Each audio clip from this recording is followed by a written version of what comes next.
successful getting duped, okay? So he has to understand that's very, very difficult for people to comprehend. But in fairness to him, he's been on the record saying he welcomes the probe, the investigation by the NBA. If it were another team being accused of such things, it's something he would welcome because he understands that it's important and you don't need anybody circumventing league rules to get an unfair advantage. Because if everybody could do that, if other teams could do that, they would have an unfair advantage. So I give him props for acknowledging that, for owning up to that, for saying that he got duped and what have you. And I do believe it warrants an investigation because of Pablo Torre finds out podcasts and stuff. And I get that. I know that, I spoke to Steve Ballmer last night for a second, and he's pretty hurt that, there's so many people out there with opinions that come up in his face, smiling in his face, talking to him, and never even had the decency to call him and ask his opinion about it. Ramona Shelburne obviously did otherwise. That's why she got the interview, and that's why she is as great as she is. But to me, the biggest focal point for all of this should be Kawhi Leonard. The number one reason this story has credibility is because it implies that Kawhi Leonard got paid for doing nothing. And that is what we know him to be. He is a two-time champion. He's a two-time NBA Finals MVP. He is an absolutely spectacular player when healthy. On the basketball court, if he were healthy, the Clippers legitimately would be title contenders because of how gifted he is.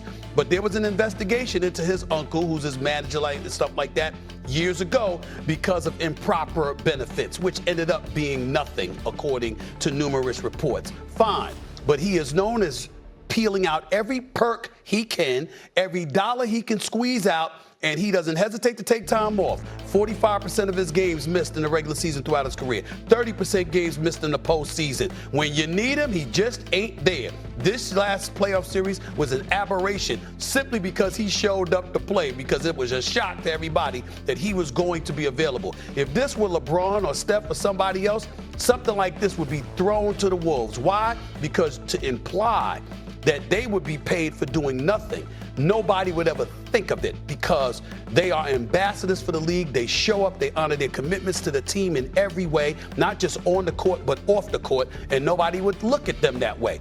But because this is Kawhi Leonard, notorious for being, absent from work, notorious for that. That's why I know it raised my eyebrow. Wait a minute here. Kawhi Leonard, $28 million. No responsibilities. Damn, that sounds like him. That's exactly what we were thinking. And that's why I guarantee you that's probably one of the top two reasons the NBA is investigating this. They got to, because of Ballmer, and it's an own innocent accusation out there. The other part is Kawhi Leonard paid, all right, but we're not up against working. it. Got to hit the top of the hour. It. $28 million is a lot of money. We'll continue to keep you up to speed as this story on Tom Brady. We're talking Bill Belichick. And University of North Carolina football denied practice access to a New England Patriots scout last month, while he has allowed limited access to scouts from other NFL teams. That, according to ESPN. RC, do you appreciate this pettiness by Bill Belichick? That's your question. Why are we calling it petty? Bro, why is that petty? Because it's specific to New England and no, she said limited access to everybody. But specific to New England, that they have denied versus correct. limited. Their scouts denied. Cannot watch practice at all. Did you watch North Carolina play? He saved the scouts some time. He's stupid. That is not Bill being petty. What Bill is saying is these guys at this moment actually don't deserve your evaluation. Stop it. I would actually like for you not to come. I don't want y'all to see what I got to deal with right now. I'm actually questioning if I'm still Bill Belichick right now at North Carolina. So let me get my guys right before you come in. Bill is not being, hey, you know what Drake once said? No. Well, you know what he said? Agree with it. He wasn't hiding his child from the world. He was hiding the world from his child. Yeah. That's what Bill is doing. So protection. I want to be respectful here. I think this is stupid, and I think it's wrong. One, you're hurting your players. Like, if I'm a kid there, I want to get recruited. I want to have a chance to go to the NFL. Part of the process is you coming to evaluate me. Part of the process is you coming to see me at practice and whatnot. The only way you can you have to call, I think, like a special assistant to a personal player director to have a conversation about me. Or if I'm a recruit. I'm a recruit. And RC, you know this. Like, if you're a high school football player, I think most high school football players that are really good want to go play in the SEC. Specifically, if you're down in that part of the country, they want to play in the SEC. And the second thing is they want to go to the NFL. If I'm a high school recruit, part of me can sit there and go, like, it's not going to impact you that much. But part of me goes, how can I truly believe that? Like, if I'm a high school recruit and you don't allow NFL scouts to come watch me practice? He is, just not New England. Stephen A., why do you think Bill did this? Because RC tried to spin it, but I was just having fun. I know. What do you think? I don't care. Did you watch North Carolina last week? Yeah. I'm sorry, last Monday? They were horrible.